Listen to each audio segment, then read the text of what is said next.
I'm Lori Hoyt. This is my son Jonah. Together we run a small farm for the production of goat milk soap. We milk dairy goats and use it in our soap products that we bring to farmers markets and sell online. Our business is called Soap of the Earth. We've been doing this for 14 years, and now we are in the process of expanding our farm. In 2020, we were fortunate enough to purchase the land next to ours on a land auction, and that same season we took the land out of row crops and started the process of converting it into a pasture for rotationally grazing grass-fed beef. We have gone through all the phases, and this year we'll be installing water lines and putting up fencing, and hopefully next year we can bring in a herd of cattle that will be our starter herd. So what are the steps you have to go through if you want to take a field out of corn and soybeans and turn it into a pasture for grass-fed beef, sheep, goats, or any animal that you want to raise on it? For me, what I've done here is, first of all, you get the crops off the field in the fall, and then you start the process of amending the soil, amending the pH of the soil and the fertility of the soil. And so that all goes on, and you do your planting.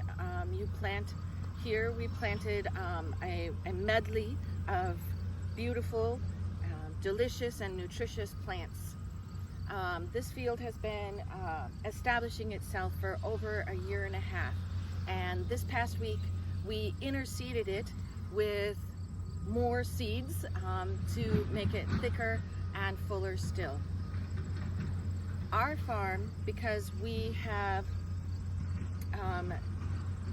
Indian burial mounds in the vicinity of here, also has to go through an archaeological survey to make sure that when we put the pipelines in for water and fencing in, we are not disturbing any archaeological sites.